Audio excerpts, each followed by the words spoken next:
Estamos de volta e fechando a rodada nessa segunda-feira tem São Paulo e Ceará nesta noite no Morumbi. Vamos colocar na tela aí o provável São Paulo, que receberá o Ceará num clima de ressaca que não é pequeno não. Vamos lá, deve ser isso, né? Rafael, Alan Franco, Arboleda e Sabino, pode ser que seja Tolói, pode ser... É ou não é, Arnaldo? Nesse caso, se for o Tolói, o Alan Franco saiu com alguma dor na partida contra a LDU, pode ser o Tolói, mas não vai mudar muito dessa equipe que começou jogando contra a LDU. A possível novidade é a volta do Cédric, que não pôde jogar. Essa parece ser a novidade do time. E o Marcos Antônio ainda nada, né? Curioso, né? Aquela coisa, é o Memphis do São Paulo no seguinte aspecto. Tem um edema, não tem lesão. Diferentemente do Memphis, ele foi para o banco contra a LDU e talvez vá para o banco contra o Ceará, mas ele ainda não tem condição de começar jogando e tudo mais. E o Lucas fica no banco de novo, né?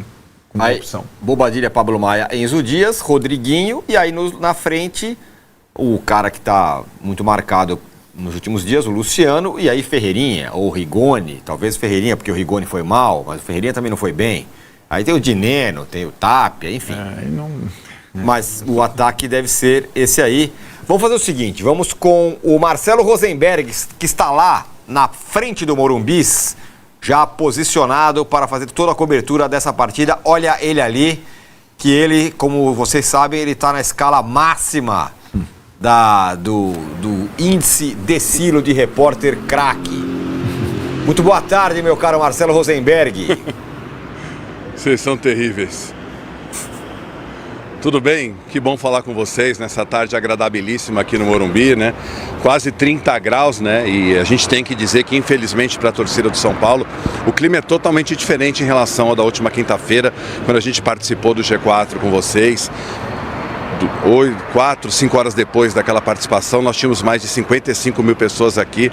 Hoje eu acredito que 30 mil, não sei, você, Tirone, talvez possa me colocar em relação a isso, um número que você acha que vai ter de público, mas eu acho que umas 30 mil pessoas, o Arnaldo também pode dizer, estarão aqui no Morumbi para esse jogo entre São Paulo e Ceará.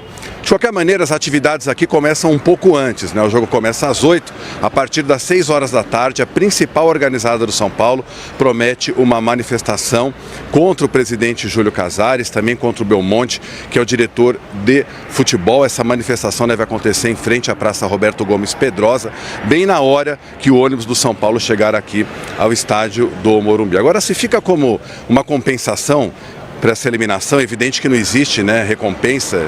A eliminação foi muito triste para a torcida do São Paulo, mas o São Paulino, se voltar um ano no tempo, né, no ano passado, quando o São Paulo foi eliminado da Libertadores pelo Botafogo, nos 8 jogos seguintes, pelo Campeonato Brasileiro, o São Paulo não perdeu. E a partir desse retrospecto, acabou conseguindo a vaga para a Taça Libertadores da América, né? Vocês já deram a escalação, né? Fica a expectativa em relação ao Lucas, deve começar no banco, Marcos Antônio e também o Ferrarese. Esses dois jogadores estão com problemas musculares e são dúvidas, aliás, não devem começar jogando a partida contra o Ceará. E vocês falavam do Luciano, né? O Luciano que atingiu na última quinta-feira a marca de 12 jogos sem marcar gols com a camisa do São Paulo. E ele já tinha ficado 12 gols sem marcar nesta temporada, no começo do ano, em meio ao Campeonato Paulista. Quer dizer, o Luciano vivendo realmente um ano atípico, porque ele tem 97 gols com a camisa do São Paulo, está muito perto de chegar à marca de 100 gols com a camisa do São Paulo. E falando um pouco sobre o Ceará não ganha do São Paulo como visitante desde o ano de 2015. E essa vitória aconteceu justamente pela Copa do Brasil, depois o São Paulo lá no Ceará acabou revertendo a situação e passou de fase. Só que em termos de Campeonato Brasileiro, o Ceará jamais venceu o São Paulo como visitante em toda a história, né? O Ceará que também não vem num grande momento, o São Paulo vem de 3 derrotas seguidas, sendo 2 contra a LDU, né? Traumáticas e dolorosas pela Libertadores. O Ceará não vence há 4 partidas. Portanto, 2 times que não vivem exatamente o que a gente pode chamar de uma grande fase. Eu volto aí com vocês, gente. Muito bem, obrigado pelas informações, Marcelo Rosenberg. Você fala 30 mil, eu assino em qualquer procuração, porque eu duvido que vai ter 30 mil pessoas hoje no Morumbi. Seria uma surpresa muito grande, vai ter bem menos do que isso. Obrigado, bom trabalho para você aí, meu caro Marcelo Rosenberg. craque da reportagem, que está lá na frente do Morumbis. Muito bem, Bom, tem essa questão do protesto aí, resta saber quais são os alvos desse protesto. Promete-se que vá de Casares para baixo, criticando a todos eles, Arnaldo. Na verdade, né, a agenda do protesto, ou a pauta do protesto, não inclui técnico e jogadores, né? Mas é inevitável que isso acabe influenciando no jogo, né? A pauta do protesto, né, Tironi, é mais em relação a problemas estruturais do São Paulo, políticos e tudo mais, o que vem acontecendo, o que pode acontecer por aí, né? Tem lá a votação do fundo da base e tudo mais pela frente. Um balanço de 5 anos da gestão Casares.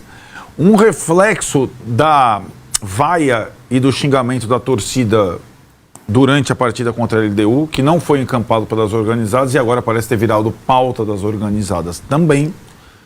E a minha curiosidade maior é o time, o luto que normalmente se abate sobre o São Paulo quando o time é eliminado da Libertadores. O Marcelo falou assim, o ano passado o São Paulo reagiu rapidamente depois de ser eliminado pelo Botafogo. Verdade. O jogo seguinte foi contra o Corinthians, depois perdeu para o Cuiabá, um jogo ridículo, e depois teve uma parada, data FIFA, e o Zubeldia remontou o time, aí o time arrancou e ficou em 6º lugar depois dessa arrumada.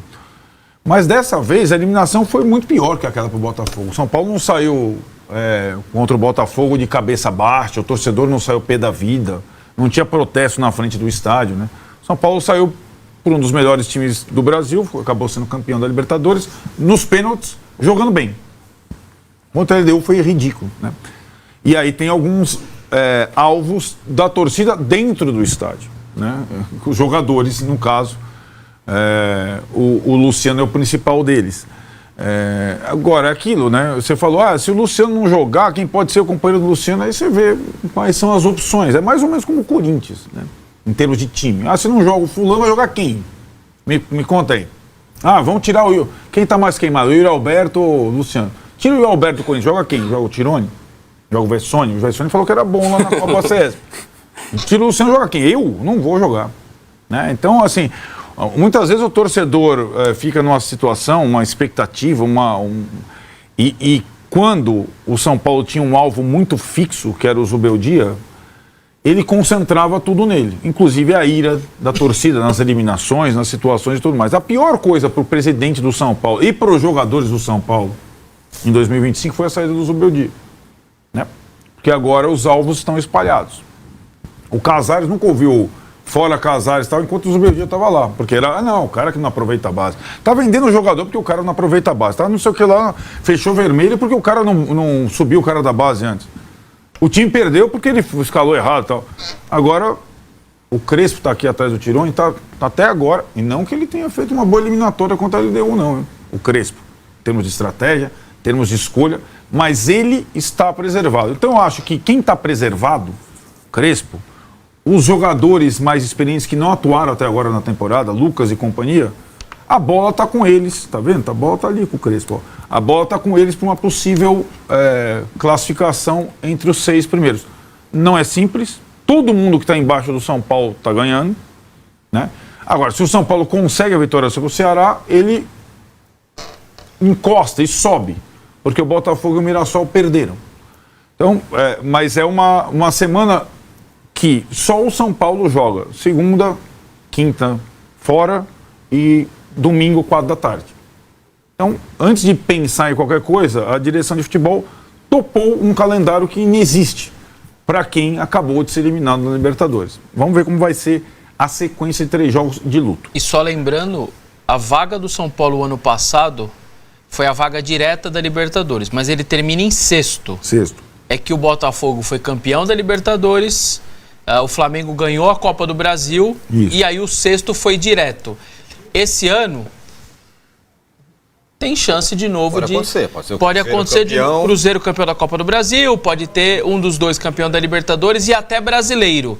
Então tá aberto. Eu posso estar enganado, mas a impressão só que eu tenho é que os players que o São Paulo hoje encara são um pouquinho mais difíceis do que do ano passado. Sim, porque aquela galera rateou toda, Cruzeiro, Vasco e tal, a ponto do Corinthians e o Bahia pegar a pré. Mesmo com o final de ano... Que largou, lembra? Isso. A turma de baixo estava muito longe. Todo longe. Então ele ficou com 59 e o 59 bastou porque quem foi para a Libertadores foi o Corinthians, estava arrancando do chão.